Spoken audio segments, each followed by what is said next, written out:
Je suis très, très heureuse d'accueillir Nicole ce soir. Voilà, Nicole Duhain, avec qui nous allons partager cette soirée. Nicole, pouf, je ne sais plus depuis combien de temps on se connaît, ça fait quelques années. Hein, ça remonte déjà bien, bien loin. Et nous avons fait, voilà, on a fait plusieurs choses ensemble. Je suis allée te voir à Mexico, dont on va parler tout à l'heure, Mexico en Berry. Nicole, vous allez voir, a un parcours qui est, je dirais, atypique parce qu'en fait, elle ne s'attendait pas du tout à prendre ce chemin-là dans sa vie. Donc, elle va vous en parler quand elle va se présenter. Et elle a même été amenée dans son parcours, on aura l'occasion d'en reparler, de devenir auteure et d'écrire. Alors, son premier livre que j'ai lu d'elle, je ne peux pas vous le présenter parce que je ne sais pas, il doit être perdu quelque part, ou il est possible que je l'ai confié à quelqu'un qui ne soit pas revenu. Mais on parlera de cette personne puisque son premier livre, c'est Victorine, l'arc-en-ciel de Victorine. Je ne me trompe pas, Nicole, c'est bien ça de mémoire? Voilà. Et autrement, je vous présente donc les deux autres. Elle en a écrit beaucoup d'autres, hein, mais ce que j'ai, voilà, je vous présente ce que j'ai. Messagère de Marie, secrétaire des anges. Donc, on va pouvoir en parler aussi parce que tout ça, ça fait partie du thème de ce soir. Et un des plus récents, on va dire, ça date de 2 ans à peu près, je pense, hein. Chouette, l'invisible nous parle, message de l'au-delà et des différents mondes. C'est vraiment quelque chose de très, très intéressant à lire. Excusez-moi, je fais rentrer les gens qui sont dans la salle d'attente et je les pointe. On va y arriver. Voilà. Je vais les noter, ça va être plus simple. Voilà. Et donc, l'autre qui s'appelle, voilà, qui va tout à fait, comment je le mets? Comme ça, qui va tout à fait nous intéresser aussi ce soir, Contact intergalactique, message d'amour des habitants des autres planètes. Ce sont moi les livres que j'ai. Écoutez, je ne peux que vous inviter à les découvrir parce que ce sont des messages quand même pleins d'espoir. Alors, je vais te laisser te présenter, Nicole, et te donner la parole. Les derniers arrivants, s'ils veulent bien couper leur micro, s'il vous plaît, pour qu'il n'y ait pas d'interférence, je vous remercie. Les questions seront posées à la fin de l'interview que je vais mener avec Nicole. Merci. Merci Chantal de cette présentation. Est-ce que je parle assez fort comme ça? Oui, ça va. Voilà. Alors, bon, je ne vais pas vous faire un CV détaillé, mais en gros, je vais vous expliquer quand même qui je suis, parce que j'ai l'impression que beaucoup de personnes ici ne me connaissent pas encore. Donc, j'ai une formation scientifique. Pendant des années, j'ai été complètement en dehors de ce qui est ma vie actuelle, puisque je pensais même que les guérisseurs et les voyants médiums ne pouvaient être que des charlatans. Je suis restée dans cet état d'esprit pendant longtemps, jusqu'en 85 d'ailleurs, où là, j'ai eu une opportunité qui s'est présentée à moi. En réalité, à cette époque-là, j'avais beaucoup de difficultés familiales, difficultés professionnelles. Et un jour, une jeune femme qui travaillait avec moi me dit vous savez, madame, je suis allée consulter un voyant pour vous. Je vous voyais tellement dans la peine que j'ai été le consulter et il m'a dit que vous alliez vous en sortir. Je lui ai dit écoutez, Claudine, vous êtes très gentille, mais nous sommes dans une petite ville. Ce monsieur, c'est forcément là où vous travaillez, donc il ne peut vous dire que je vais m'en sortir puisque j'ai la réputation d'être courageuse. Une fois, j'ai eu en face de moi quelqu'un qui m'a renvoyé la balle, si je puis dire, et elle me dit mais madame, est-ce que vous avez déjà consulté? Je lui dis non.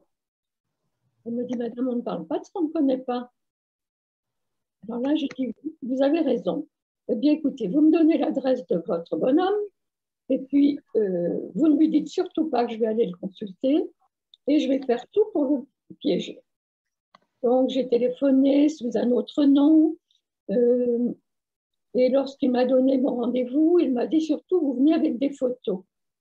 Alors, pour ne pas avoir l'air trop bête, je n'ai pas demandé ce qu'on faisait avec des photos chez un voyant, mais je me suis rapprochée de Claudine et je lui demande, mais pourquoi est-ce qu'il veut des photos?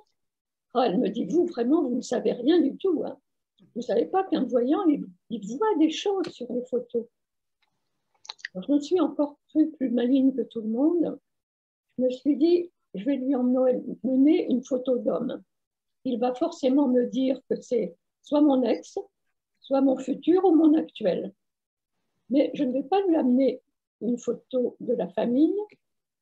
J'avais fait à l'époque de la politique avec un homme que les plus jeunes n'ont certainement pas connu et n'ont peut-être même pas le nom en mémoire.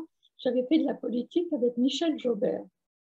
Et Michel Joubert était un tout petit bonhomme, puisque dans les meetings politiques, on était obligé de lui amener un petit banc pour qu'il soit à la hauteur du pupitre.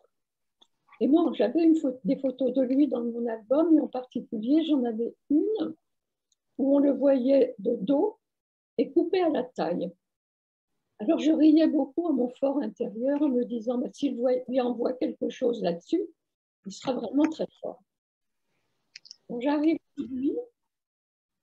Il faut que tu réceptionnes. Non, continue, continue. Donc, j'arrive chez lui. Et là, il me dit, madame, vous ne croyez pas à la voyance, mais ça va beaucoup changer. Alors, dans ma tête, je pense, bah, mon vieux, c'est pas étonnant que tu dises ça, puisque je dois avoir une figure extrêmement fermée. Et puis, je m'assois, il me demande aussitôt mes photos. Je lui dis, bah, écoutez, j'en ai amené qu'une, la voilà. Donc, il prend la photo dans ses mains, il la frotte comme ça, et il me dit, madame, ce monsieur est dans la politique. Il a été 2 fois ministre et il ne réussira pas sur le plan national. C'était exactement Michel Joubert. Et il a embrayé ensuite sur des détails de ma vie qu'il ne pouvait pas connaître, des détails sur mon divorce que personne ne connaissait. Et ça fait vraiment un sans faute. Donc je suis sortie de chez lui assez bouleversée. Je n'ai d'ailleurs pas pu retourner travailler. Et beaucoup de pensées tournaient dans ma tête. Je me disais, c'est pas possible, j'ai quand même pas rêvé, j'ai pas inventé tout ça. Bon, peut-être qu'il y a qu'un ou deux voyants aussi bons que lui, mais les autres, c'est pas possible. Et puis, je me suis endormie avec toutes ces questions dans la tête. Et le lendemain matin, j'ai pris une feuille de papier et j'ai écrit « Je veux comprendre, comprendre, comprendre ». Et ma décision était prise. Je démarrais une enquête sur la voyance. Donc, cette enquête a duré pratiquement 10 ans. J'ai rencontré énormément de voyants, de médiums. J'étais une très, très bonne cliente pour les librairies ésotériques que je venais de découvrir. Et puis, j'ai donc découvert 3 principales, mais je reviendrai un petit peu sur mes découvertes autres, comment ça s'est passé. J'ai découvert pendant ces 10 ans que je m'étais moquée des guérisseurs et que j'étais moi-même guérisseuse, que je m'étais moquée des voyants, des médiums, que j'étais moi-même médium. Et puis surtout, ce que je ne vous ai pas dit, c'est que très jeune, j'avais rejeté la religion catholique qui était la religion de ma famille, sans oser le dire, bien entendu, parce qu'à mon époque, on ne contrariait pas les parents, mais j'attendais vraiment ma majorité pour me libérer de toutes les obligations.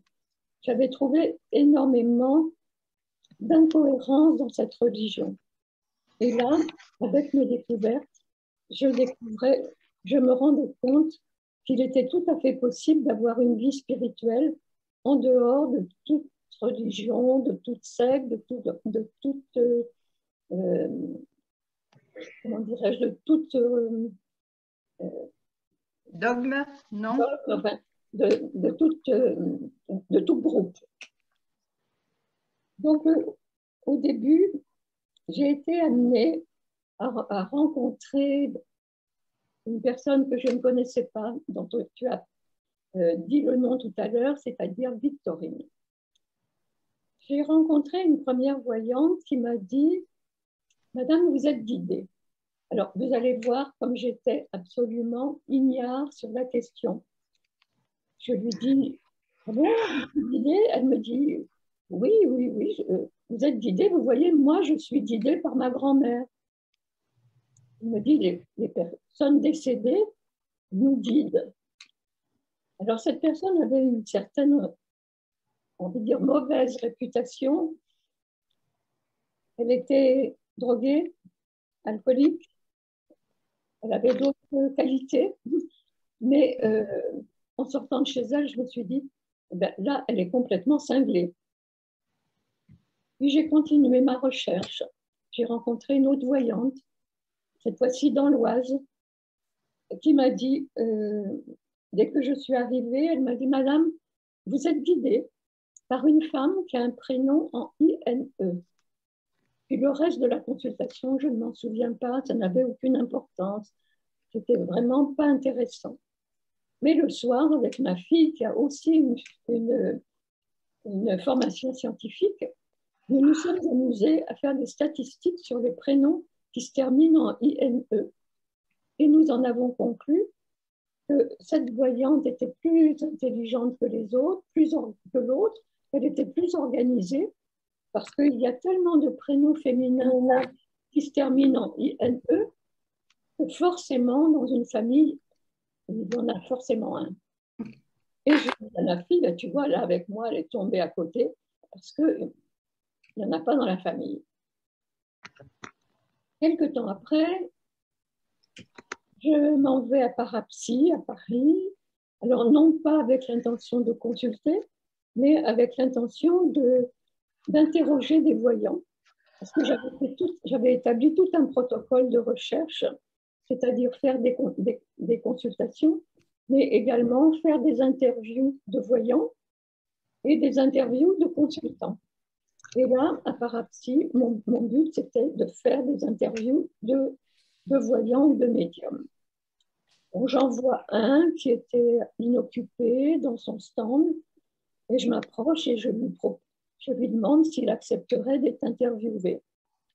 Et il m'interrompt, il me dit « Non, non, rentrez, rentrez, j'ai quelque chose à vous dire. » Je lui dis « Non, monsieur, ça ne prend pas comme ça, je ne viens pas pour une consultation, je viens pour vous interviewer. » Et il me dit « Mais madame, je ne vous demande rien, je vous demande simplement de vous asseoir parce que j'ai un message à vous délivrer. » Et il enchaîne « Madame, vous êtes guidée par une femme qui a un prénom qui se termine en INE et c'est du côté maternel. » Donc, vous voyez, les choses se mettaient en place, mais je ne voyais toujours pas qui dans ma famille pouvait avoir un tel prénom. Mais comme il me disait que c'était du côté maternel, je n'ai plus qu'à interroger maman, qui m'annonce que j'avais une arrière-grand-mère, qu'on avait toujours appelée la grand-mère Chevalier, et qui en réalité, dont le prénom était Victorine. Alors les mois ont passé, j'ai retrouvé le premier médium que j'avais rencontré et il s'était décidé à organiser sur Châteauroux des réunions où il rentrait en contact avec les défunts. Certains d'entre vous doivent connaître ce genre de réunion. Il dépose des photos et le médium passe sa main sur les photos et de temps en temps, il en prend une parce qu'il est en connexion avec le défunt en question. Moi, j'y allais dans le cadre de mon enquête pour voir s'il y avait une supercherie, mais pas du tout pour avoir un contact. Je n'avais pas de photos, donc je ne pensais pas avoir de contact. À la première réunion, j'ai été assez surprise. À un moment donné, j'ai eu l'impression que j'allais perdre mon énergie, c'est comme si j'allais m'évanouir. Tout d'un coup, je n'ai plus vu la salle, tout est devenu ondes lumineuses et je ne voyais plus personne que des ondes lumineuses. Et puis au bout d'un moment, ben, je suis redevenue normale. Et j'ai continué la soirée à écouter ce qui se passait. La deuxième fois que j'y suis retournée, le médium était devant un mur blanc et je me suis aperçue qu'il y avait sur ce mur une tête lumineuse qui se déplaçait. Et j'ai passé ma soirée à regarder la tête qui se déplace. Quand il prenait une photo, il y avait une tête qui arrivait vers lui. Et je me suis amusée à deviner s'il allait entrer en contact avec une femme ou avec un homme. Bon, je n'avais pas d'explication. Je n'ai pas cherché, je prenais juste ce qui venait. Et à la troisième séance, c'est-à-dire c'était une par mois, là, à un moment donné, j'entends le médium qui dit « J'ai une dame Victorine ». Alors, je ne bouge pas. Je sais que ce prénom n'est pas courant, mais je ne bouge pas parce que je n'ai pas mis de photo. Et la jeune femme qui m'avait entraînée dans cette aventure était avec moi. Elle me donne un coup de coude en me disant « Mais c'est votre grand-mère ». Je lui dis « Non, j'ai pas de photo ». Et j'entends le médium dire « Cette dame vient pour une dame qui est dans la salle, mais qui ne veut pas se reconnaître parce qu'elle n'a pas mis de photo ». Alors, si vous avez assisté à ce genre de réunion, vous savez que ça se passe dans le silence le plus complet. Et moi, à l'encontre de l'inverse de tout le monde, à la phrase du médium, j'ai crié très fort « Ah bien merde alors, il manquait plus que ça ». Et le médium de continuer que cette dame venait pour me dire que j'allais écrire un livre, que ce ne serait pas le livre que je pensais. Je pensais écrire un livre pour démasquer les charlatans, que ce serait un livre pour prouver qu'il y avait une vie autre que la vie sur Terre, qu'il y avait une vie qui continuait dans le monde invisible. Voilà en gros le démarrage de mon histoire. Et oui, c'est très bien parce que c'est ce que la référence que j'avais tout à l'heure avec Chouette, l'invisible nous parle, mais en l'occurrence, j'ai parlé aussi effectivement de l'arc-en-ciel de Victorine. Moi, j'ai personnellement beaucoup aimé. Et justement, je pense qu'il y a encore beaucoup de personnes aujourd'hui qui se demandent si c'est facile de contacter les personnes décédées. Est-ce qu'il faut le faire déjà? Voilà. Est-ce qu'on les dérange en le faisant? Est-ce qu'il faut le faire? Est-ce qu'il y a un protocole particulier? Voilà, les morts nous parlent, mais on dit souvent au travers des personnes suffisamment sensibles pour rentrer en communication avec eux. Et puis, je pense que même dans les personnes sensibles, on n'a pas tout ça à faire. En l'occurrence, là, je parle un peu pour moi. Est-ce qu'il est facile de contacter les décédés, les personnes décédées?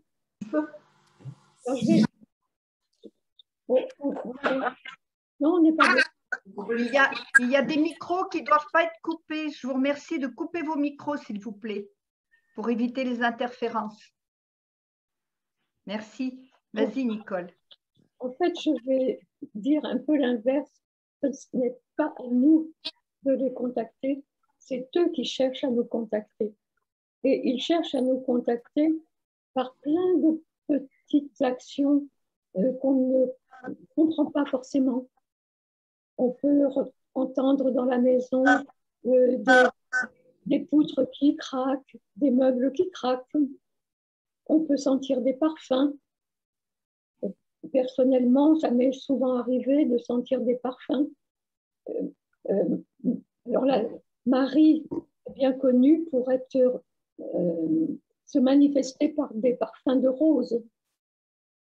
Ils peuvent se manifester par, on peut entendre des voix.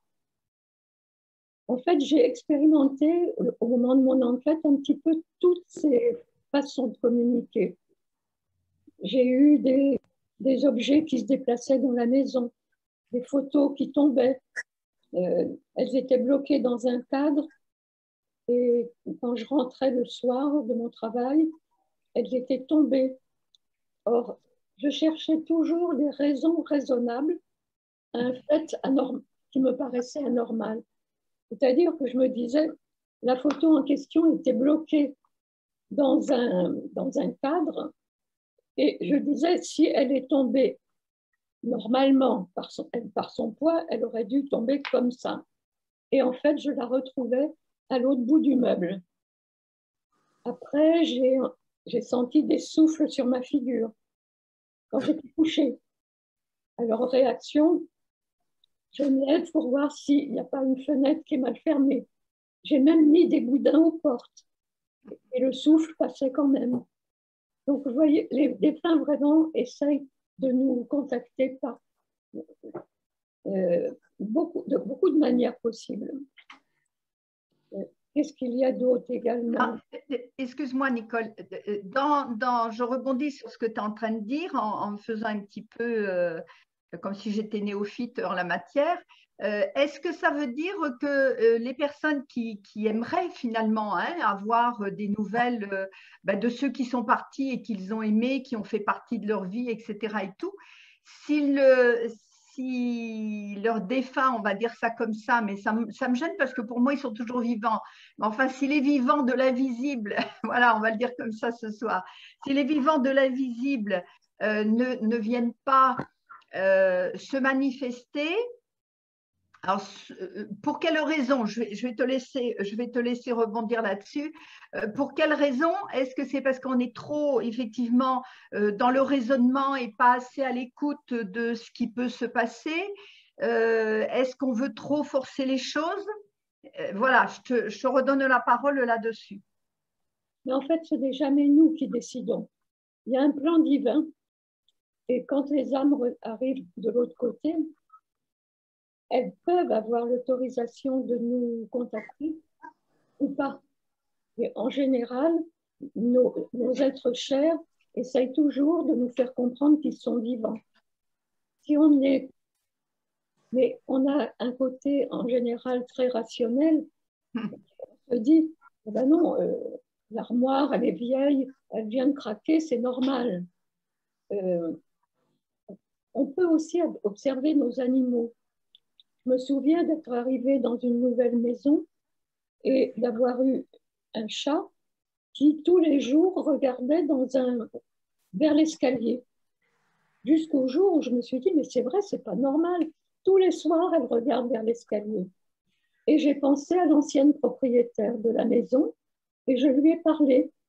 Je lui ai dit, Mademoiselle Pasquet, si c'est vous qui êtes là, eh bien, vous voyez, nous aimons beaucoup votre maison.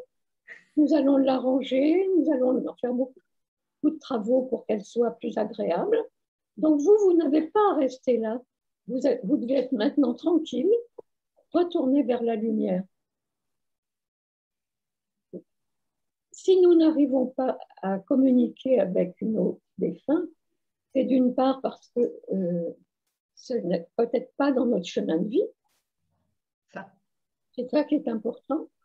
Et puis surtout, si nous sommes vraiment dans le chagrin, si après le départ d'un être cher, nous restons constamment dans les larmes, ça les rend très mal à l'aise et ils ont du mal à s'approcher de nous.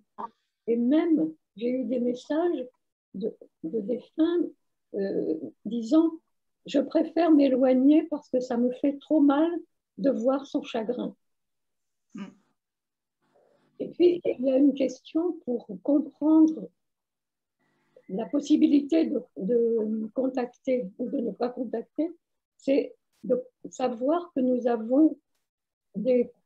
n'avons pas qu'un corps physique, nous avons aussi des corps subtils, et ces corps subtils partent nous entourent comme des pupées russes. Et elles peuvent, et à chaque fois qu'il y a des couches autres, notre longueur d'onde, si je puis dire, notre vibration va changer. Et pour pouvoir communiquer avec le monde invisible, avec les défunts ou avec les anges ou avec tout ce qui a de la vie, il faut se mettre sur la même longueur d'onde que l'être qui est dans l'invisible. Il faut élever nos longueurs d'onde et eux sont obligés de baisser les leurs aussi pour que nous arrivions à être en synchronicité. Oui. Je t'ai entendu dire aussi, ou je l'ai lu, je ne sais plus, qu'on pouvait quand même être assuré que finalement, les personnes qui sont parties dans le monde, dans l'invisible, en tout cas pour ceux qui nous aimaient vraiment, sont toujours là pour nous aider en fait.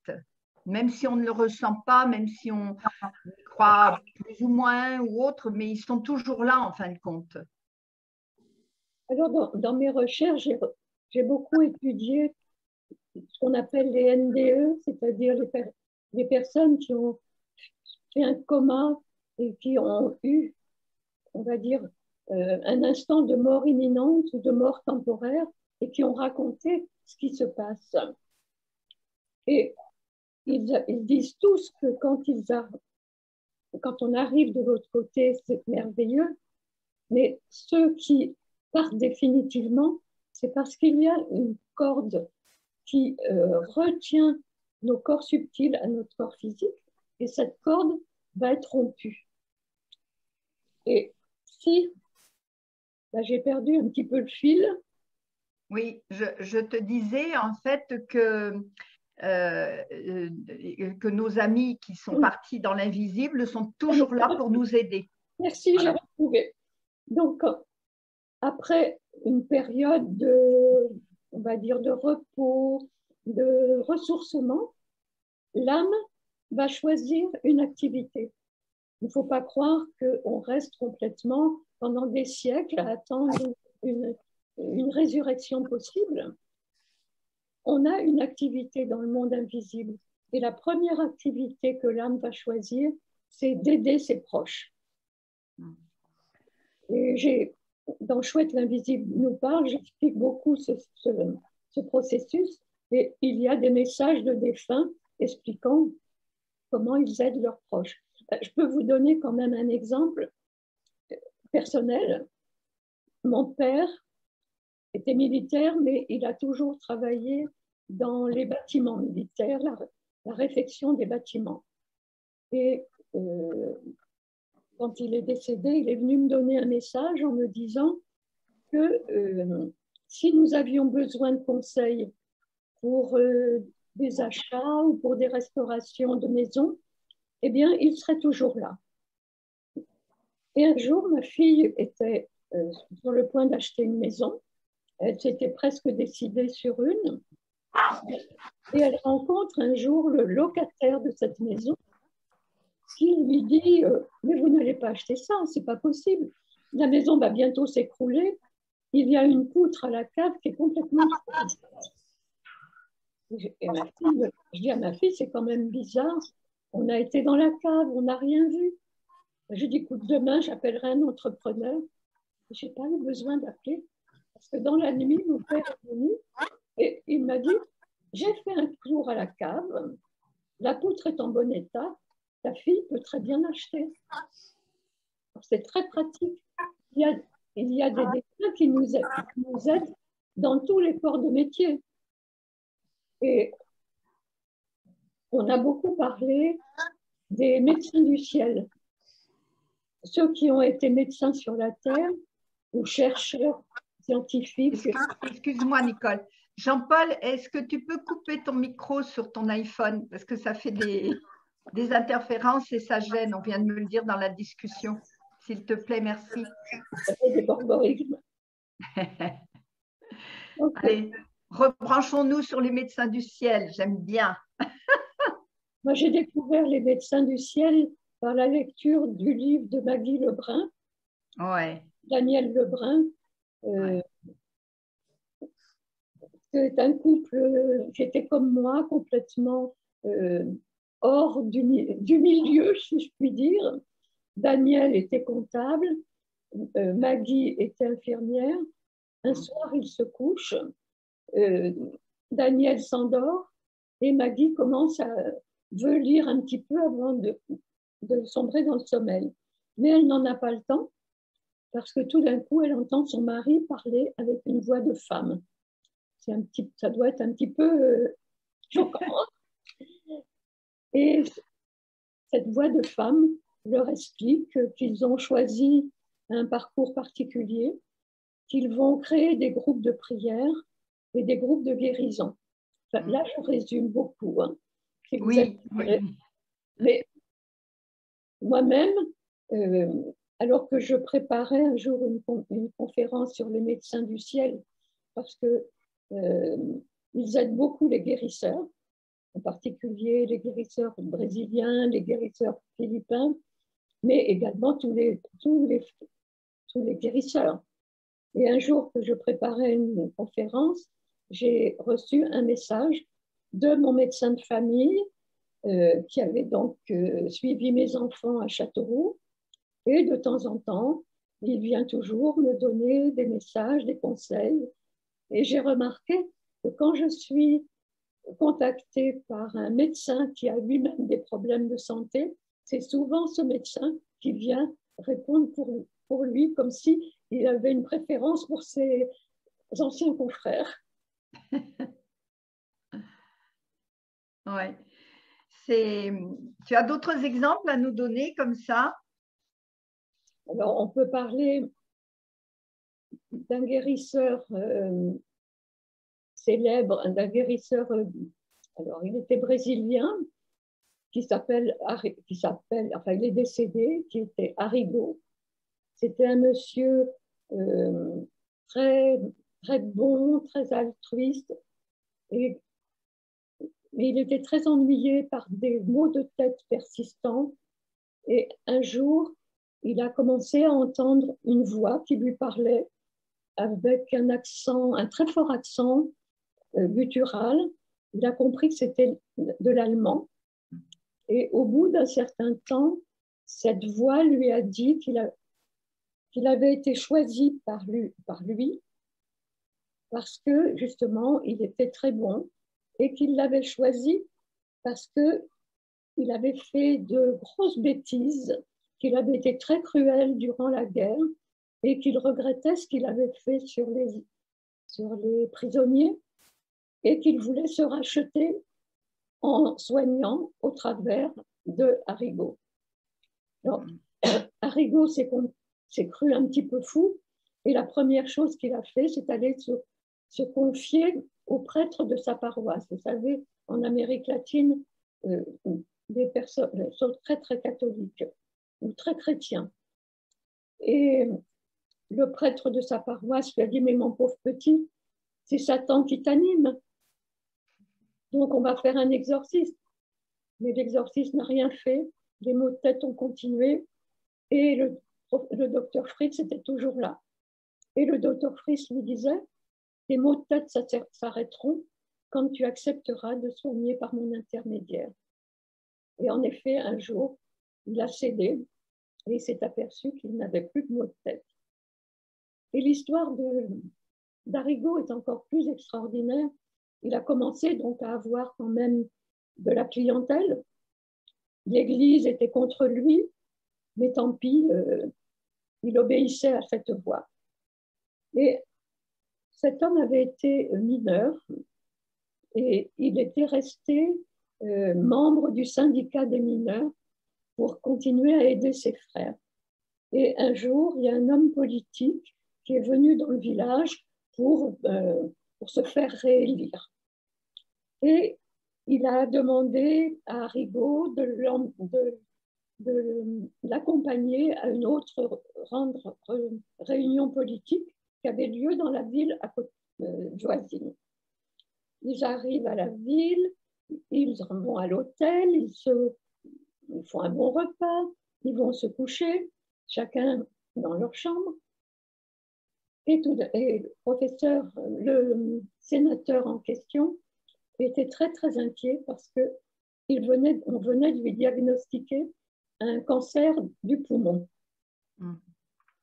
Alors, il s'endort, mais en réfléchissant à l'opération qu'on lui avait proposée, qu'il ferait sans doute après la campagne politique. Et tout d'un coup, il voit la porte de sa chambre s'ouvrir. Il voit Arrigo rentrer, les yeux fermés, mais un couteau de cuisine à la main. Et il a tellement peur qu'il s'évanouit. Je pense qu'on en aurait fait tous autant. Et le lendemain matin, il se réveille, il ne comprend pas, son pyjama est déchiré, il a du sang sur lui, et il se souvient seulement de l'arrivée de Arrigo avec ce fameux couteau. Donc il va se regarder dans la glace et il s'aperçoit que dans le dos, il a une grande cicatrice. Il ne comprend pas. Donc il va dans la chambre d'Arrigo, il lui explique et Arrigo ne comprend pas non plus. Arrigo ne se souvient de rien. Alors Arrigo est très très inquiet, il se demande mais qu'est-ce que j'ai fait là? Le sénateur ne voit qu'une chose, il va à l'hôpital, il va voir le médecin qui l'avait diagnostiqué et le médecin lui dit « Je ne comprends pas, vous avez été opéré avec une technique que nous ne connaissons pas et il n'y a plus aucune tumeur au niveau de vos poumons. » Alors à partir de ce moment-là, vous pensez bien que la réputation de Arrigo a été amplifiée. Il a été jusqu'à soigner 300 personnes dans la journée. Il n'y avait aucune anesthésie, aucune asepsie et aucune inflammation, rien, tout était parfait. Mais un jour, Arrigo était très fatigué, peut-être était-il pas très vigilant, et en traversant une rue, je crois qu'il s'est fait écraser. Et je me suis dit, mais alors, le docteur Fritz, qu'est-ce qu'il va devenir maintenant? Il n'a plus son intermédiaire préféré. Et là, j'ai eu des messages et je me suis rendu compte qu'il y a toujours des scénarios de rechange dans le monde invisible. Et le docteur Fritz, maintenant, travaille au travers d'autres guérisseurs. Ouais. Il y a quelque chose, moi, qui m'a interpellée dans ce que tu dis par rapport à Arrigo, à qui on a dit que ses maux de tête cesseraient lorsque finalement il accepterait sa mission de vie, en quelque sorte. Et je trouve que c'est intéressant parce que je pense qu'aujourd'hui, il y a pas mal de conscience, la conscience générale, on va dire, se réveille quand même, malgré tout, hein. Et dans cette conscience, il y a beaucoup de gens, moi je le ressens, mais je le remarque aussi beaucoup, des gens qui justement récupèrent quelque part cette sensibilité-là, de pouvoir mieux entendre ou mieux comprendre ou mieux, je ne sais pas quel mot mettre, mais mieux rentrer en interaction avec nos amis de l'invisible. Mais comme on est sur Terre, avec nos croyances, avec notre côté très cartésien et tout, on freine ça. Et c'est vrai que plus on le freine, plus on peut se provoquer des maux MAUX en fin de compte, hein. Moi, je sais que dans une des rencontres que j'ai faites il y a très, très longtemps, je commençais à me sentir très, très mal et je ne comprenais pas pourquoi. Et en fait, heureusement sur mon chemin, parce que voilà, on a toujours quelqu'un qui est là sur notre chemin pour finalement nous guider. J'ai fait cette magnifique rencontre avec Gérardo, qui est un chaman péruvien. Et en fait, dès qu'il m'a vu, il m'a dit, toi, tu es chaman. Et je lui ai dit, alors non, alors ça, certainement pas. D'ailleurs, je viens de tout arrêter parce que comme je commençais à vraiment, il se passait des choses très importantes pour moi. Enfin, on en avait parlé au niveau des villages, un village en Bretagne où il s'était passé vraiment des choses et tout. Et vraiment, moi, je croyais que j'étais en train de devenir cinglée, quoi. Je dis, mais là, tu es en train on va t'enfermer chez les fous. Mais je pense que j'y étais dans d'autres vies. Donc, ça devait être des vieilles peurs qui revenaient. Et en fait, il m'a dit, mais t'as pas tes mains qui te brûlent en ce moment, et puis t'as pas ceci, puis t'as pas cela. Et alors là, j'ai commencé à me sentir, tu sais, me liquéfier un peu. Et j'ai dit, oh là là, mais qu'est-ce qu'il est en train de me faire celui-là? Et en fait, il m'a dit ça. C'est pour ça que ça m'interpelle dans ce que tu dis, parce que ça peut peut-être aider aussi nos amis. Euh, voilà, il peut y avoir des réactions parce que justement, à un moment donné, soit parce qu'on a peur, soit parce qu'on revient dans notre côté très cartésien, etc. et tout, eh bien, on freine. Et puis, du coup, quelque part, on nous fait comprendre que non, faut accepter de se laisser aller là-dedans. Alors, on peut freiner justement parce que on a envie de garder notre côté cartésien, mais on a aussi en nous des mémoires Oui, de vie antérieure qui peuvent nous freiner. oui, Et oui. j'ai souvent rencontré des personnes qui me disaient, surtout il y a 10-15 ans, ils me disaient, j'ai des perceptions, mais ça me fait peur, ça me fait peur, ça me fait peur. Bon, maintenant, je rencontre de plus en plus de personnes qui ont aussi des perceptions, beaucoup de personnes commencent à communiquer avec l'invisible, beaucoup de personnes ont des possibilités de guérison, de soins, je vais dire, tout simplement parce que nous sommes à une époque où il arrive de plus en plus de vieilles âmes. Et les vieilles âmes, ce ne sont pas des âmes qui ont plus d'années de vie sur la Terre, ce sont des âmes qui ont eu plus de vie derrière elles. Je vais revenir un petit peu sur mon parcours.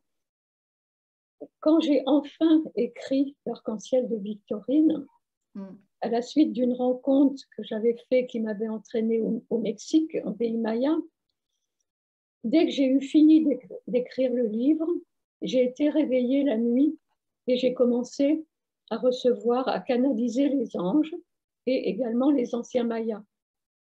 Et alors que je m'ouvrais de ce qui m'arrivait à une amie, elle m'a dit, non mais attends, il faut que tu te remettes en question. Hein.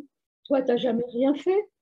Moi, je médite depuis 30 ans et je ne reçois rien. Et toi qui n'as rien fait, tu communiquerais avec les anges. Bon, non, là, comme c'était tout le début et que moi-même, je me disais, mais est-ce que je n'invente pas? J'avais des preuves que je n'inventais pas.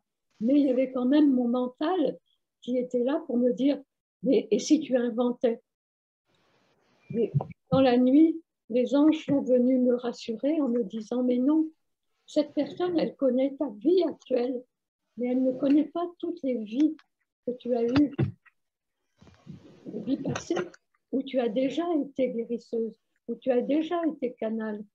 C'est déjà des choses que tu as travaillées, et si tu les retrouves si facilement actuellement, c'est parce que tu les as déjà travaillées.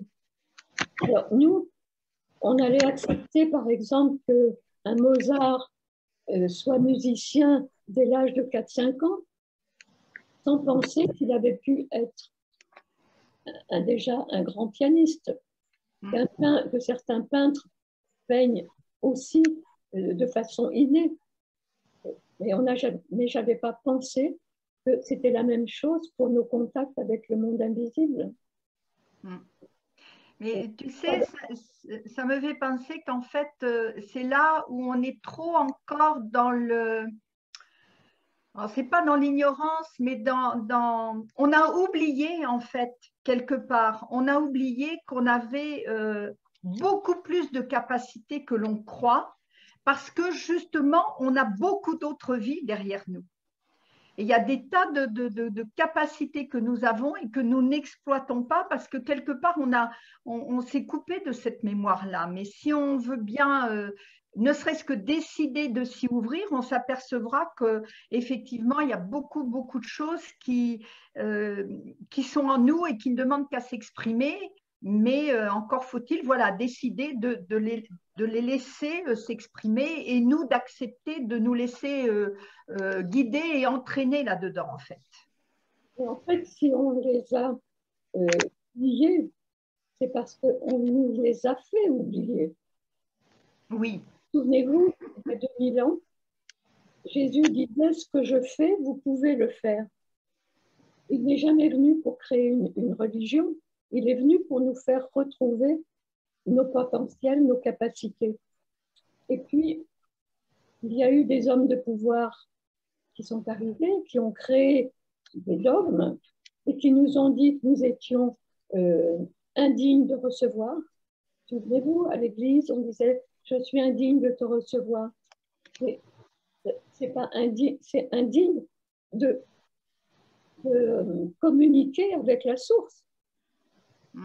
Et actuellement, et pendant des siècles, depuis l'Inquisition, ces églises ont dit, si vous communiquez avec le monde invisible, si vous soignez, vous êtes animé par Satan.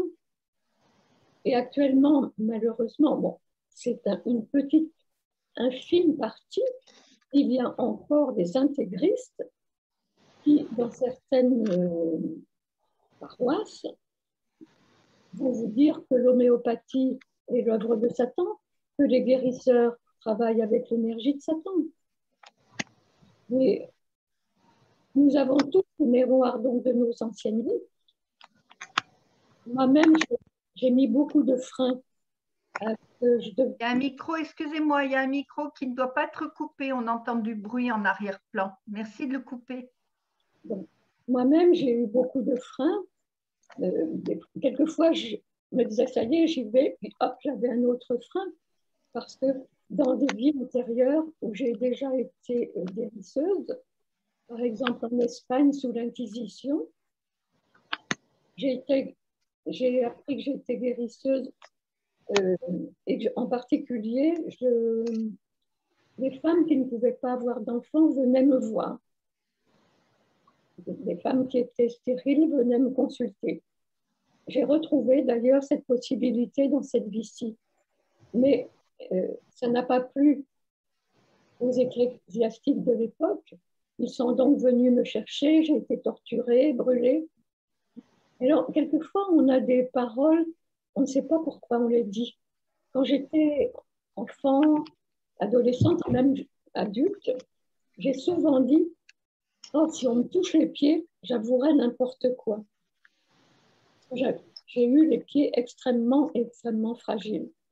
Un grain de sable me faisait bondir. Je ne pouvais pas marcher pieds nus sur le sable. Et c'est une mémoire de cette vie en Espagne où j'ai été torturée et brûlée. Oui, oui, oui, moi j'ai eu à réparer ma vie de sorcière aussi. Mais je suis très fière d'en être encore une. Hein. Oui, ce mot de sorcière, il a été complètement... Dis-moi, il n'y a plus de son. Il n'y a plus de son. Oui, je vais vous perdre peut-être ou peut-être pas, ou ça va revenir. On va demander à nos amis d'être là, bien présents. Ça y est, tu me réentends là? Oui, non. Ok. Je disais, oui, en fait, puisqu'on parle justement, alors on est parti de nos proches hein, qui sont partis dans le monde invisible, mais qui finalement sont bien, bien vivants. Et tu as écrit, donc, je l'ai montré tout à l'heure, ce livre sur les contacts intergalactiques. C'est pas facile de viser, voilà.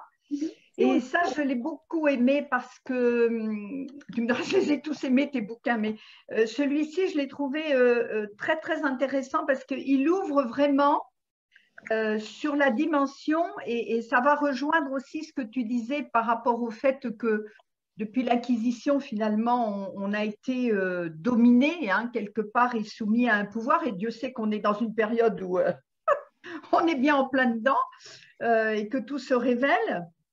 Mais dans ces contacts intergalactiques, c'est vraiment nous montrer, tous les messages que tu as reçus, c'est vraiment nous montrer à quel point nous ne sommes pas seuls sur Terre. Alors, ça m'a fait beaucoup rire quand je l'ai lu parce que moi, je vais te dire comme ça, sans forcément penser pourquoi, etc. J'ai souvent dit, même dans les soins que je donne et tout, je dis souvent, mais il y a vraiment que les terriens pour penser que la seule vivance qu'il y a, elle est sur Terre et nulle part ailleurs. C'est complètement idiot, imbécile de pouvoir penser ça. On est encore dans notre cocorico, là, youpi, youpi, on est les seuls vivants sur Terre. Franchement, Ça m'a fait beaucoup rire quand j'ai lu tous les messages et tout, parce que là, Dieu sait qu'on sait qu'on n'est vraiment pas seul et que justement, on peut vraiment être accompagné, aidé. Et pas forcément comment je vais dire, pas forcément en ayant un guide précis. Moi, on m'a souvent dit, mais Chantal, je ne connais pas mon guide. Mais j'ai dit, ça fait rien, t'en as plein. Pourquoi tu voudrais connaître ton guide? Tu peux en avoir un précis, comme toi, tu nous as parlé de Victorine, et puis ça peut être Marie, mais ça peut être aussi simplement de s'adresser au guide, tout simplement, et il y en a toujours un qui répond finalement. Ils sont tout à fait à disposition. Hein. Ok, si tu veux, je vais raconter une petite histoire qui va dans le sens de ce que tu viens de dire. Moi, j'ai souvent eu des personnes qui me disaient, j'aimerais bien communiquer avec mon ange gardien, mais je ne connais pas son nom. Voilà, c'est ça. Et les anges m'ont raconté une petite histoire que j'ai plaisir à vous raconter à mon tour. Imaginez qu'il y a une femme qui tombe à l'eau. Et sur la berge, il y a un homme. On va toujours mettre un homme parce que c'est plus costaud pour nous sortir de l'eau. Donc cet homme, elle le connaît. Donc elle va lui dire au secours, Raoul, je me noie. Et si c'est un homme qu'elle ne connaît pas, elle va dire au secours, monsieur, je me noie. Eh bien, avec les anges, c'est la même chose. Si vous avez lu des livres issus de la cabane qui vous donnent des noms d'anges gardiens, eh bien, et que le nom de votre ange gardien vous plaît, eh bien, vous l'utilisez. Mais sinon, vous dites mon ange, et ça suffit. Et puis également, quand quelqu'un est occupé, eh bien, il repasse comme là-haut, dans le monde invisible, tout le monde se tient par la main, tout le monde est réuni, tout le monde est dans l'unité. Si l'un ne peut pas agir, il repasse le travail à un autre. J'ai une autre anecdote. Un jour que je demandais à mon père s'il pouvait nous donner des renseignements par rapport à un bâtiment qui avait souffert, au lieu de recevoir un message de mon père, je reçois un jour un message me disant « Je suis Brigand, l'architecte que vous avez connu à Châteauroux. Dieu est occupé, il m'a dit de m'occuper de votre problème, de m'occuper de votre problème. » Oui, je me souviens que tu m'avais dit ça. Avec les anges, avec tous ceux qui sont dans le monde invisible, c'est la même chose. En fait, dans l'invisible, il y a actuellement une immense coalition pour nous aider. Ils se sont présentés comme la coalition pour la sauvegarde de la planète Terre. À d'autres canaux, ils se présentent comme une fédération, une confédération, mais c'est la même chose, c'est une union de toutes les âmes, qu'elles aient été incarnées sur notre Terre ou sur d'autres planètes. Plus nos guides, enfin, il y a vraiment une union pour nous aider, et surtout en particulier dans la période que nous vivons actuellement, nous ne sommes jamais seuls. Oui, tu parles aussi à un endroit de ton livre des bases extraterrestres sur Terre. Oui, alors je pense qu'il ne faut pas vraiment chercher des bases extraterrestres. Il y en a, donc je ne connais pas exactement où elles sont. J'en ai cité quelques-unes dans mon livre. Mais ce qui est important de savoir, c'est qu'actuellement, il y a des âmes extraterrestres qui sont maintenant incarnées sur la Terre. J'ai fait dans mon livre, je raconte une rencontre que j'ai faite au Mexique avec un homme un peu particulier qui s'appelle John. Ouais. Il s'appelait John puisque maintenant il est décédé. Mais si vous voulez, d'ailleurs, je peux vous lire de temps en temps un message. Les extraterrestres, actuellement, il y en a qui nous aident à partir de ce qu'on appelle des soucoupes volantes, des vaisseaux, mais il y en a d'autres qui sont incarnés sur la Terre.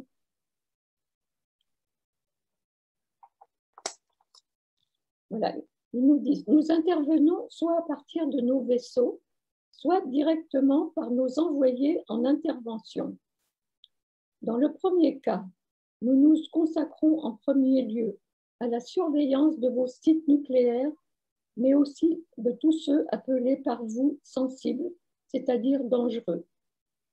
Le nucléaire est certes le plus dangereux, mais tous les endroits de stockage ou d'élaboration de produits chimiques le sont aussi. Vous avez sans grande précaution eu l'idée de stocker à proximité les uns des autres des produits dangereux, capables, lorsque mélangés, de l'être encore davantage. Tous répandus dans la nature peuvent provoquer des dégâts irréversibles sur celle-ci, mais aussi sur ses habitants humains, mais également sur la flore et sur la faune. Nous surveillons aussi les sites militaires, ainsi que vos lieux de prise de décision. Nous surveillons donc de haut, si je puis dire, mais aussi de près, puisque tous ces lieux sont maintenant envahis par nos armées pacifiques.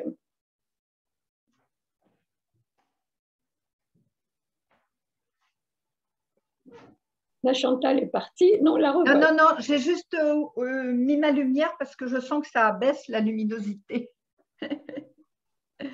Non, c'est très intéressant. Il y a une question que je voudrais te poser parce que depuis tout à l'heure, tu nous parles de cette fédération interstellaire, de cette coalition qui est là pour nous aider et que dans le monde de l'invisible, ils se tiennent tous par la main et s'entraident, etc. Ce que l'on doit apprendre d'ailleurs à faire sur Terre.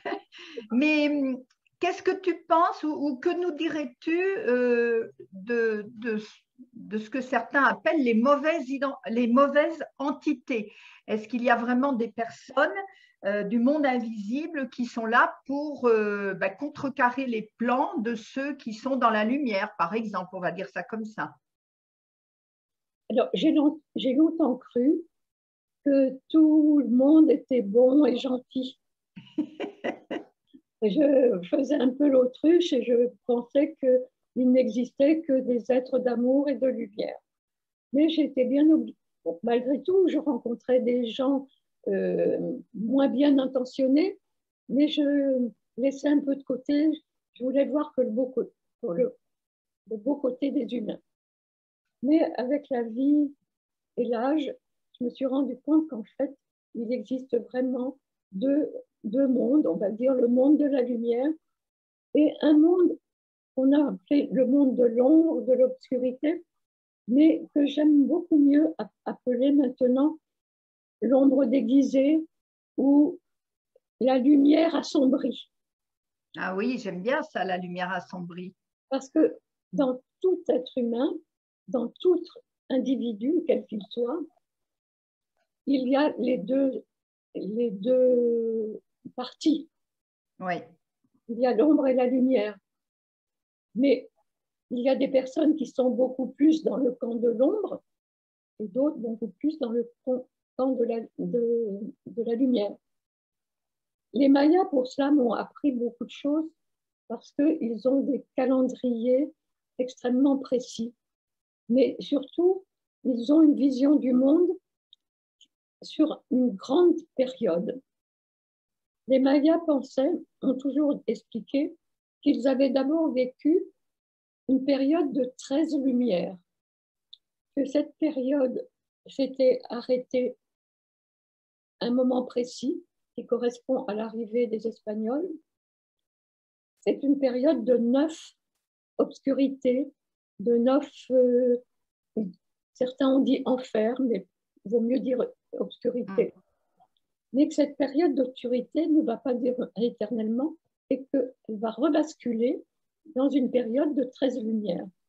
Cette période de 13 lumières a démarré dans les années 80, oui, au moment d'un événement international qui a été mis au point par un Américain qui s'appelle José Argüelles, qui avait mis au point une méditation planétaire pour la paix. Et actuellement, nous allons de plus en plus vers la lumière, mais nous ne sommes pas encore bien que nous soyons plus dans la même période au niveau astrologie, nous avons quitté l'ère des poissons, arrivé à l'ère du Verseau, qui est une ère de la communication. Vous voyez comment on communique de plus en plus facilement maintenant, mais nous n'arrivons pas encore. Il y a une bataille. Notre président, quand le virus est arrivé, nous a dit que nous étions en guerre. J'aime pas beaucoup ce mot, mais il y a vraiment actuellement une opposition entre la lumière et l'ombre. Oui, moi je l'appelle la guerre de conscience en fait. Pour moi, c'est une guerre, mais une guerre de conscience.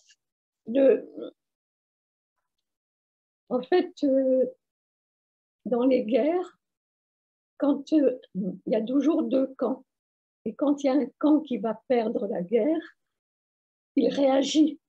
On va dire, il tire ses dernières cartouches. Oui.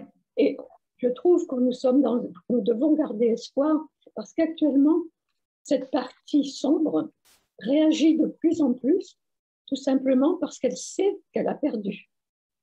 Elle sait déjà que c'est la lumière qui va gagner. Bon.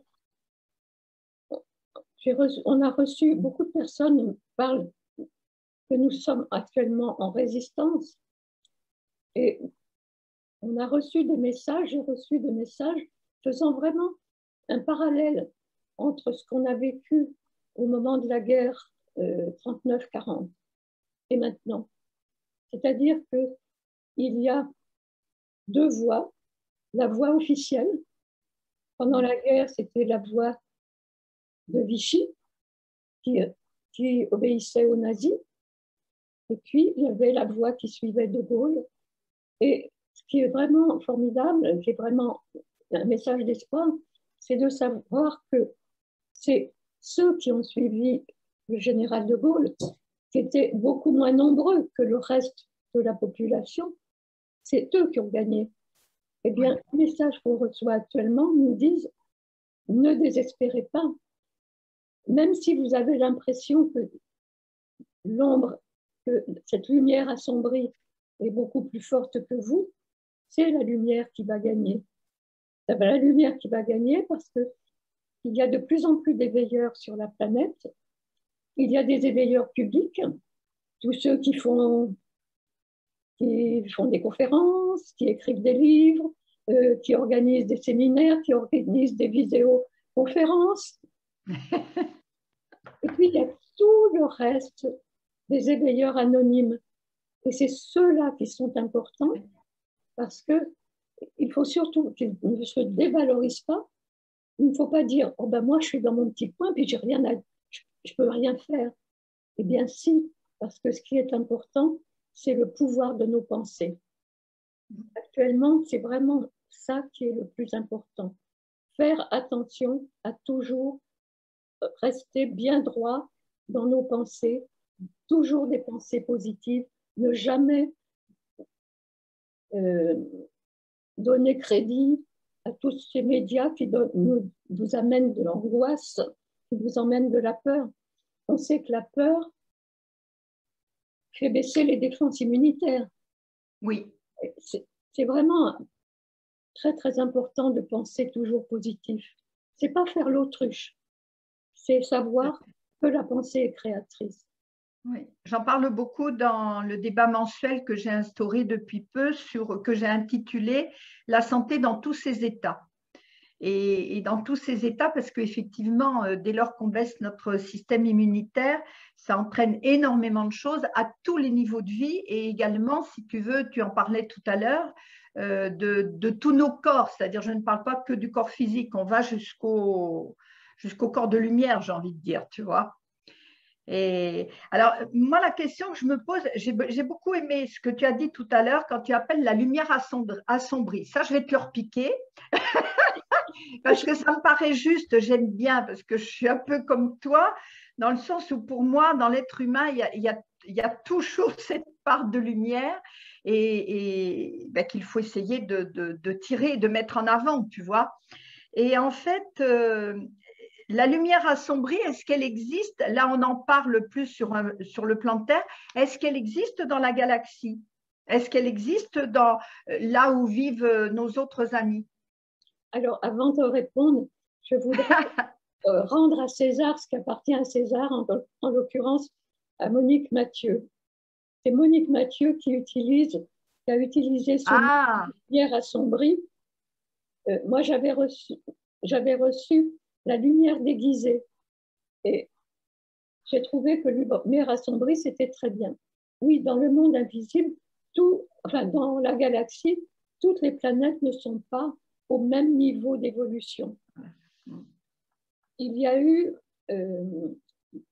des êtres qui sont venus, on raconte que des êtres sont venus sur la Terre, on fait des expériences sur les humains, qu'ils ont fait, en fait, ce qu'on fait nous aussi sur les animaux, vous voyez.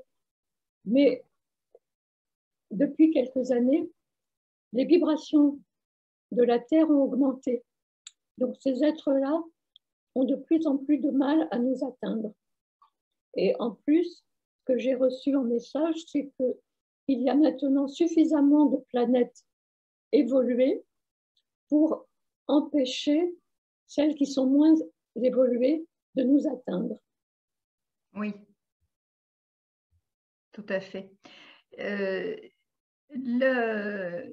Dans le monde intergalactique, enfin dans les contacts intergalactiques, tu parles aussi finalement, enfin on redescend un peu enfin, sur Terre si on veut, mais il me semble que c'est là. Alors j'ai tellement, je ne sais pas si je vais le retrouver. Il me semble que c'est là quand même que tu parles aussi, ou alors je ne sais plus, que tu parles aussi finalement de tout ce petit monde, je dirais, qui a bercé nos enfances, les licornes, les elfes, les plantes. Alors on sait, on va dire aujourd'hui, c'est un petit peu plus su que les plantes, si on leur parle, elles réagissent, qu'elles réagissent différemment selon les vibrations de musique qu'on leur donne et tout, mais peut-être moins. Alors les pierres, on le dit, mais on le ressent peut-être un peu moins. Mais il y a aussi tout ce petit monde qui existe en fait et qui fait partie de nos contes ou de nos légendes, mais en fait qui n'en sont pas tant que ça. Alors, ce n'est pas dans Contact intergalactique, c'est dans Chouette l'invisible nous parle. Ah bon, bah tu vois, c'est les deux derniers que j'ai lus, donc voilà, ils se mélangent. Hein. Bon, d'accord, ok. Quand j'ai commencé à écrire Chouette l'invisible nous parle, je pensais ne parler que des défunts, enfin que de ceux qui sont retournés dans la lumière, dans le royaume, dans l'autre royaume. Et puis, Tu vois, excuse-moi, je tombe sur, tu vois, je l'ai même marqué, sur l'histoire de Coquine Caline. et au fur et à mesure que j'avançais dans mon écriture, j'ai reçu un message me disant il faut aussi que tu expliques que vous pouvez communiquer avec tout ce qui vit. Donc aussi bien avec le règne animal, le règne végétal, les cristaux, et puis également tout ce petit monde dont tu as parlé. Et j'ai eu des messages de licornes, de dragons, vraiment tout ce qu'on a raconté à nos enfants a eu une réalité. Ces êtres, ces dragons, ces licornes, ces fées, ces petits nains, ils ont vécu sur la Terre et ils commencent à revenir. Mais ils étaient partis parce que les vibrations de la Terre étaient devenues tellement lourdes pour eux qu'ils ne pouvaient plus y vivre. Et maintenant, ils commencent à revenir. À Mexico, en Berry, là où je suis maintenant, près du puits, il y a une petite fée. Moi, je ne l'ai encore jamais vue, mais quelqu'un l'a vue. Et en prenant une photo, on s'est aperçu qu'à l'emplacement où on m'a dit qu'il y a avoir vu cette fée, on a photographié une boule lumineuse avec des reflets arc-en-ciel. Ah oui. J'ai une amie qui a vu les dragons sur la propriété. Quand j'ai reçu un message des dragons, c'était une nuit et c'était très amusant parce que j'ai eu 2 de mes chats qui sont venus se mettre sur mon bureau à côté de moi et qui étaient assis face au mur. mais vraiment intrigués. Ils voyaient quelque chose que moi, je ne voyais pas. Et puis tout d'un coup, ils ont été rassurés, ils ont vu que ce n'était pas dangereux, et ils se sont recouchés et ils sont réendormis. Et ce que je trouve merveilleux, c'est que tous viennent nous donner des messages d'amour, des messages de sagesse. Que ce soit les animaux, que ce soit les plantes. Et je vais vous raconter. Tu me parles de tes hortensias, c'est tes hortensias qui... Moi, c'est à eux que je pensais. Les hortensias, quand nous avons acheté la propriété, j'étais très contente parce que devant la fenêtre de cuisine, il y avait un hortensia. Mais c'était au mois de janvier, donc il n'y avait pas de fleurs. Et puis au mois d'août, quand il a commencé à fleurir, j'ai été très déçue parce que pour moi, jusqu'à présent, les hortensias étaient des belles boules. Et lui, eh bien, je n'avais jamais vu un comme ça. Il a des petites, on va dire des petites, toutes petites boules blanches, un rond de boules blanches, et juste un tour de pétales roses. Et je ne le trouvais pas du tout beau, il ne correspondait pas à ce que j'aimais. Et un jour, je passe dans ma cuisine, je ne pensais absolument pas à l'hortensia. Quand je commence à recevoir, je suis l'hortensia, celui qui est devant la porte, la fenêtre de ta cuisine, celui que tu ne regardes pas, parce que je ne corresponds pas à ta notion de la beauté des hortensias. Et c'est là la suite qui est intéressante. Elle explique, je suis là pour t'apprendre la tolérance devant la différence. Et après ce message, je l'ai regardé totalement différemment. Et depuis, il me fait toujours les mêmes fleurs, mais elles sont beaucoup plus belles. De même, j'ai eu des messages de roses qui disent que si on peut les couper, qu'elles aiment venir chez nous dans notre intérieur, mais ce qu'elles n'aiment pas, c'est qu'on passe à côté d'elles sans les voir. Elles sont heureuses du parfum qu'elles amènent chez nous, mais elles aiment qu'on les remercie. Tous les messages qu'ils nous envoient, ce sont des messages d'amour. Qu'est-ce que je voulais dire? On parlait alors effectivement de tout ce monde, parce que c'est vrai que finalement, on pourrait dire que nos contes et légendes, finalement, sont des réalités, mais comme souvent, tu sais, comme je dis, les films de science-fiction, en fin de compte, si on réfléchit bien, ils sont pas nés comme ça par hasard, tu vois, ils viennent de quelque part aussi.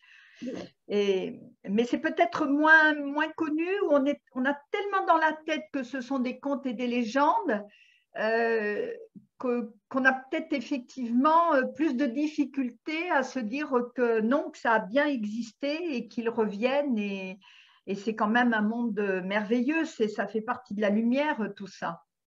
Et tu vois, quand on parle des licornes, des dragons, de tout ce monde des contes et légendes, ça a beaucoup plus de mal à passer auprès des auditeurs et des auditrices que les anges, Marie, etc. Quelquefois, on a eu dans d'autres conférences, on a des retours. Les licornes, on a encore un peu de mal. Et oui. Et ce que je trouve merveilleux dans mon cheminement, dans ce parcours que j'avais choisi, mais que je ne me souvenais plus, c'est que tout a été très progressif. J'ai commencé à admettre qu'on pouvait parler avec nos chers disparus, ensuite avec les anges, ensuite avec les anciens Mayas qui sont aussi des disparus, ensuite avec Marie, ensuite avec les habitants des autres planètes, ensuite après les animaux, après les plantes, et après c'est les élémentaux. J'ai eu aussi des messages du vent, de l'eau. On peut vraiment communiquer avec tout ce qui vit. Et la vie est partout. Et tu sais, je trouve que quand tu expliques ton parcours, ça explique bien, en fait, pour chacun de nous, notre évolution de conscience, en fait. Exactement. Plus on évolue en conscience et plus on se rend compte, effectivement. Tu parlais du vent, moi j'adore le vent, je trouve que le vent me parle tout le temps. Alors, le vent, ce qui est intéressant, c'est qu'il dit, maintenant je le vois différemment, parce qu'il dit que il a un rôle très important, c'est balayer toutes les impuretés, mais également les transmuter. Et on peut lui parler. Oui.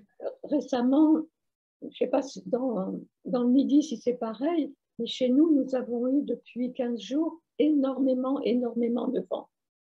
Et j'ai l'habitude de faire quelques marches dans mon village. Et un jour, j'allais contre le vent, mais au retour, j'étais poussée par le vent. Et il était tellement fort que j'ai cru que j'allais tomber. Et là, je me suis mis à lui parler. Et je lui dis, tu sais, moi, je ne suis pas très forte. Hein. Il faudrait bien que j'arrive à rentrer chez moi sans me casser la figure. Ça serait bien si tu me faisais le plaisir de t'arrêter juste le temps que je rentre à la maison. Et pendant juste les quelques mètres qui me restaient à faire, il n'y a plus eu de vent. Ouais, ouais, ouais. Mais c'est, oui, oui, tout à fait. Tu sais, j'avais, pourtant j'étais très jeune à l'époque, mais ma maman avait une peur bleue de l'orage. Et à tel point qu'on savait qu'il allait y avoir de l'orage parce qu'elle réagissait avant le premier éclair, tu vois. Ça la mettait dans un tel état de nervosité, de mal-être, qu'elle réagissait avant le premier éclair. Et on disait, ça va péter. Et effectivement, il y avait l'orage. Et moi, à l'inverse, je lui disais tout le temps, mais maman, je ne te comprends pas. Je dis, tu sais, l'orage, mais il permet de libérer toutes les colères qu'on a en nous, mais il permet de gueuler tout ce qu'on ne sait pas gueuler, mais ça fait du bien, ça libère, ça libère. Et maman, ma pauvre maman, elle était complètement sans dessus dessous. Elle me disait, mais non, j'ai peur de l'orage et tout. On n'était pas du tout au diapason là-dessus. Alors, tu vois, on a des points communs parce que ma mère et ma grand-mère, quand il y avait un orage, allaient s'enfermer dans un placard. Et elle voulait m'entraîner et moi, je ne voulais pas. Et j'aime beaucoup l'orage. Alors, j'aurais pu prendre leur peur. Non, au contraire, j'ai pris l'inverse. Tu vois, ça fait un point de plus alors en commun. Dis-moi, on parlait tout à l'heure justement des mauvaises entités, entre guillemets, hein, mais aussi bien sur Terre que dans le monde invisible, bien qu'elles soient de plus en plus faibles, on va dire. Est-ce que tu as des messages précis je suppose que oui, mais des messages par rapport au monde actuel que l'on vit, bon, bah, depuis, on va dire, une bonne année et demie, hein. Est-ce que tu as reçu des messages précis à ce niveau-là, par exemple sur le fait aussi là où on parle beaucoup de cette fameuse vaccination, etc. et tout, et de la peur que ça entraîne, comment préserver notre santé? Alors, augmenter notre système immunitaire, oui, mais je pense notamment aux personnes alors, tu as les personnes qui sont vraiment dans leur peur et qui vont accepter de se faire vacciner, puis tu as d'autres personnes qui sont dans la peur, par exemple, de perdre leur travail et du coup, qui vont se sentir au pied du mur et pour ne pas perdre leur travail, même si c'est malgré eux, vont se faire vacciner. Est-ce qu'il y a un moyen de détourner ce vaccin, de se prémunir, parce qu'on parle de vaccin, mais bon, qui n'en est pas un. Alors, sans rentrer dans la polémique, est-ce que tu as des messages précis par rapport à ça? Alors, j'en ai quelques-uns. Je n'ai pas toujours le droit de les vraiment diffuser. Bon, c'est pas encore le moment. Isabelle est partie en chercher un. Mais là, j'avais mis de côté un message que je vais vous lire. Et puis, on reviendra sur les vaccins si, éventuellement. OK. Chers frères et sœurs, au travers de Nicole, nous sommes à vos côtés pour vous rappeler ce point essentiel. Vous êtes tous et toutes responsables de l'arrivée de cette ère nouvelle.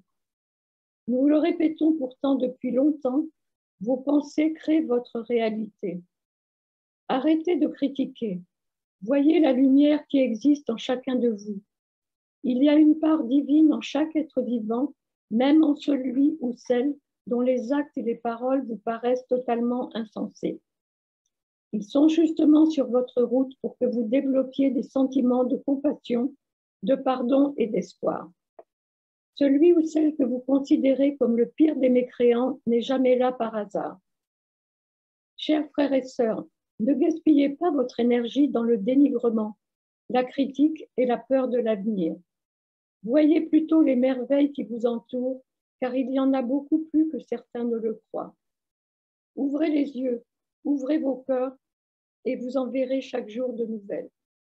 Nous ne venons pas vous recommander de faire l'autruche, seulement d'agir, et vous pouvez tous et toutes agir, même en restant bien au chaud dans vos fauteuils. Agir sur vos pensées est primordial. Nous ne voudrions pas continuer sans vous dire combien nous sommes heureux de constater à quel point le changement est en marche. Vous êtes de plus en plus nombreux à créer ce que nous appellerons la révolution pacifique, le changement silencieux. Allez en paix, allez dans la joie, aidez ceux qui souffrent autant qu'il vous est possible de le faire. Ne soyez pas impatients, vous êtes maintenant prêts, très près de gagner. Maintenez sans arrêt l'esprit, vos pensées sont créatrices.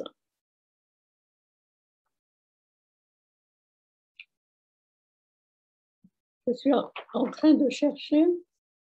Bon, là, c'est un contact, c'est un message qu'on va trouver dans un livre qui n'est pas encore édité.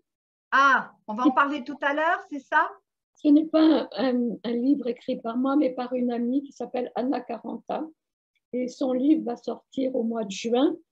C'est un livre de messages qu'elle a reçus de pilotes pendant la guerre, des aviateurs.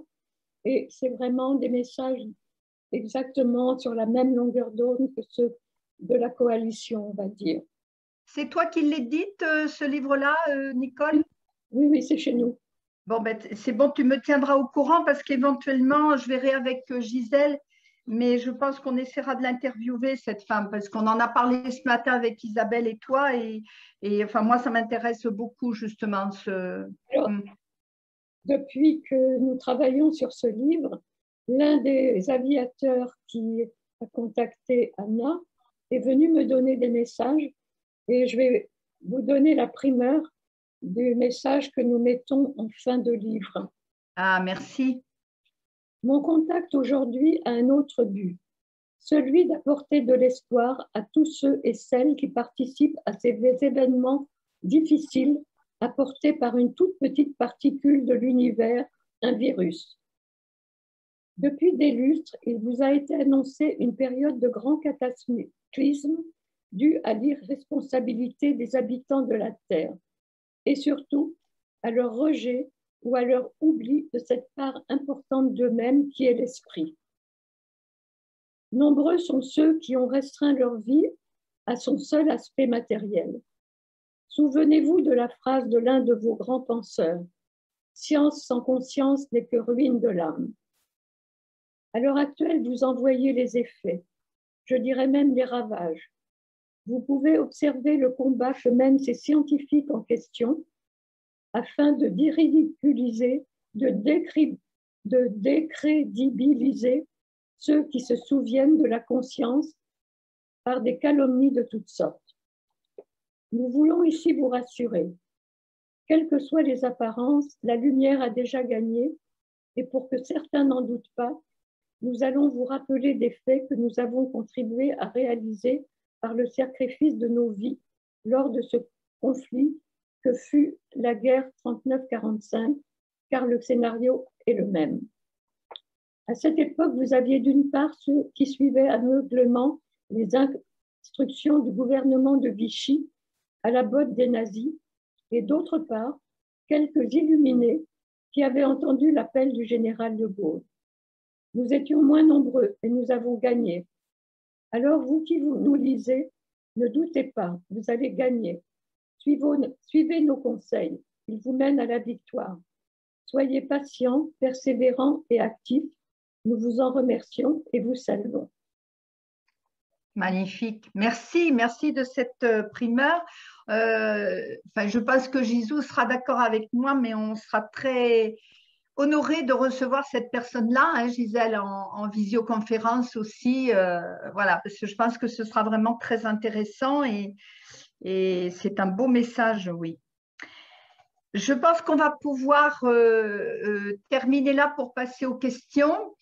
Dis-moi comment on te contacte et est-ce que tu peux me dire un petit peu ou nous dire, parce que moi je le sais, je le connais, mais nous dire ce qu'est le Centre Mexico, ce que vous y faites. Et puis j'aimerais bien que tu me parles de ta rencontre avec Isabelle, parce que c'est une belle rencontre, c'est une belle histoire aussi. Bon, ben, je vais commencer avec la rencontre avec Isabelle. Ouais, ouais, ouais. C'était en 97. J'avais la librairie ésotérique à Châteauroux et j'organisais des conférences. Et j'ai fait venir une Canadienne, Ghislaine Langto, qui a écrit Oui, 10, 10. La mafia médicale. Et cette année-là, Ghislaine Langto venait dans le centre de la France, mais n'allait pas en Bretagne, où habitait Isabelle à l'époque. Donc, elle était venue assister à la conférence avec un groupe d'amis. Le lendemain, il y avait un atelier. Et à la fin de l'atelier, tout le monde s'en va. Moi, je range la librairie. Et à côté de la librairie, il y avait un restaurant indien. Et il était tard. Je me dis, au lieu de rentrer, j'avais 30 kilomètres à faire. Je dis, bah, tiens, je vais aller déjeuner dans le restaurant indien. Et quand je suis rentrée, il était plein. Il y avait toutes les stagiaires qui étaient rentrées, qui étaient dans le restaurant. Donc, il n'y avait plus de place et je regardais, je ne savais pas comment faire. Et une femme se lève, c'était Isabelle. Elle était à une table de 6 personnes, ils n'étaient que 5.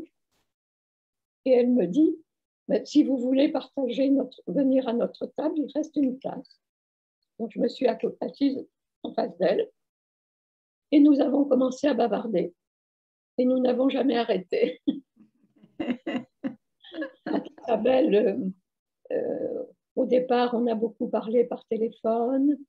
Ensuite, elle est venue 2 années de suite, en 98-99, en voyage au Mexique avec moi. Elle avait toujours pensé qu'un jour, elle changerait d'orientation pour se diriger vers un job beaucoup plus spirituel. Donc, elle a pensé tout de suite, nous avons tout de suite pensé qu'on pourrait travailler ensemble. Seulement, il fallait changer complètement de vie, abandonner un travail.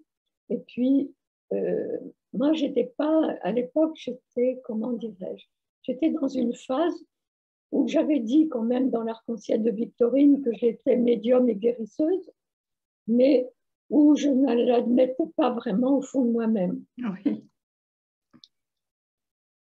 Un message important des anges en 95 avait été de m'expliquer que si j'étais en Berry, ce n'était pas un hasard, parce que le Berry est le centre de la France et qu'il fallait que j'avais choisi de créer dans cette région un puits de lumière. Alors, moi, créer un puits de lumière, je voulais bien, mais ça me paraissait vraiment quelque chose de trop pour moi. Et puis, je ne voyais pas trop comment le réaliser. Bon, il y a eu des péripéties. J'ai été amenée, j'avais eu la description d'un local, d'un bâtiment, d'une longère, dans lequel je pourrais habiter, mais dans lequel on pourrait aussi organiser des séminaires, des ateliers, des conférences. Ça serait un lieu où ça serait à la fois un lieu de travail sur le physique, mais aussi un travail sur l'âme. Et je ne me voyais pas du tout réaliser ça. Si bien que je suis tombée malade.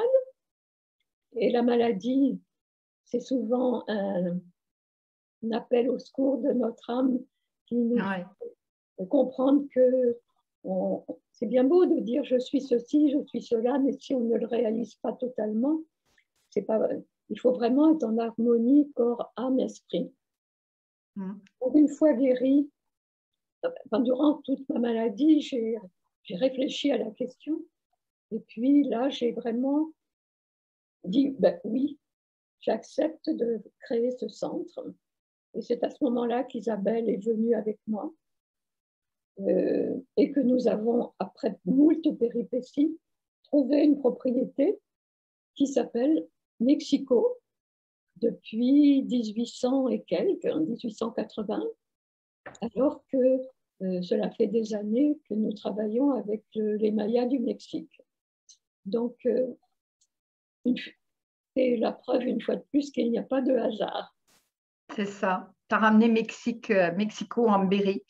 Et donc, vous y faites des rencontres, vous y avez un groupe de prière. Alors, on a un groupe de prière. Bon, en ce moment, bon, il n'est pas très important en nombre. Parce qu'au début, nous avions des personnes qui venaient de parfois 100 km. Et puis, elles ont compris que chaque personne pouvait organiser son propre groupe de prière.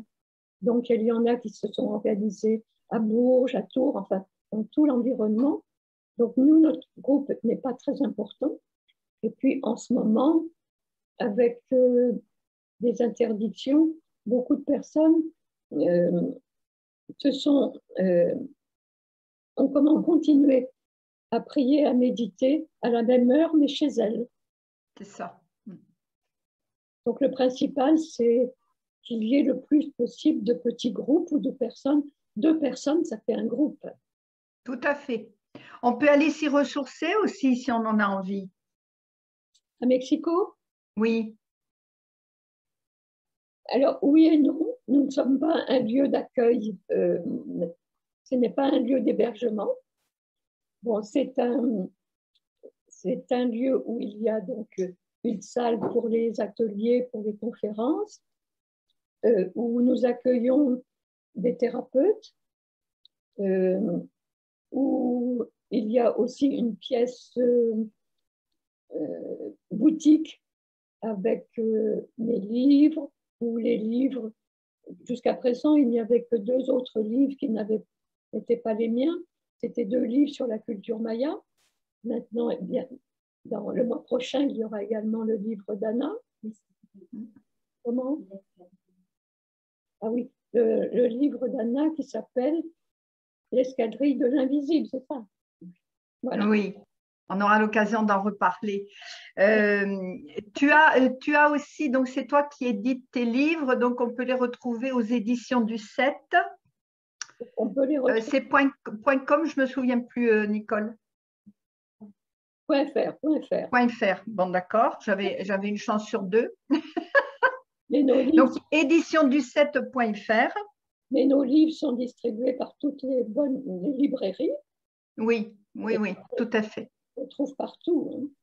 Oui, de toute façon, comme il y aura une vidéo de fête, j'espère que les coupures que j'ai eues, moi, ça se passera bien. Je ferai une vidéo de l'enregistrement et dessous, je mettrai les liens du Centre Mexico en Berry et puis des éditions du 7. Voilà.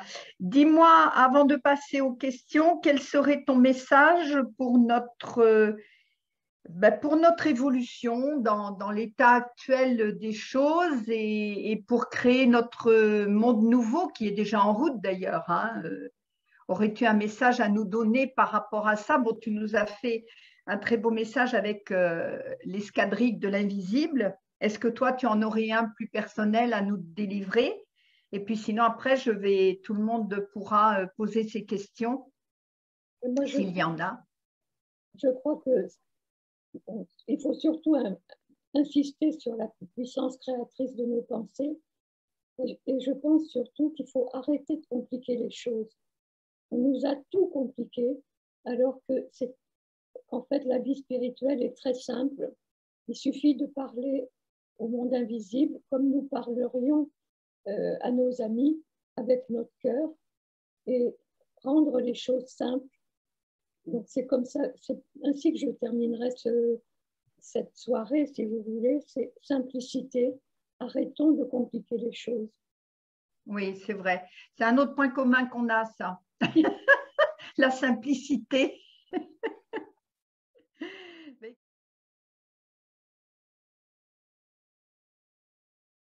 Je voudrais prendre la parole pour remercier Nicole. Vas-y. Je vous remercie de nous avoir transmis de si beaux messages et je vais me rapprocher de Chantal pour voir de quelle manière nous pouvons nous rencontrer. D'accord. Voilà.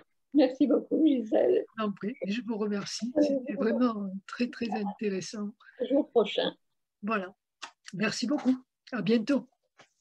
Bien, les amis, merci beaucoup pour cette soirée. Merci énormément, Nicole. Beaucoup de plaisir à toujours se rencontrer. Et puis, à bientôt. Peut-être que la prochaine rencontre sera pour l'escadrille de l'invisible. Moi, ça me tente bien. Donc, on verra ça avec Gisèle. Voilà. Merci beaucoup à tous. Je vous souhaite une très belle fin de soirée. Et puis, rêvez à vos anges, rêvez à vos guides et laissez-vous aller. Ne vous posez pas de questions.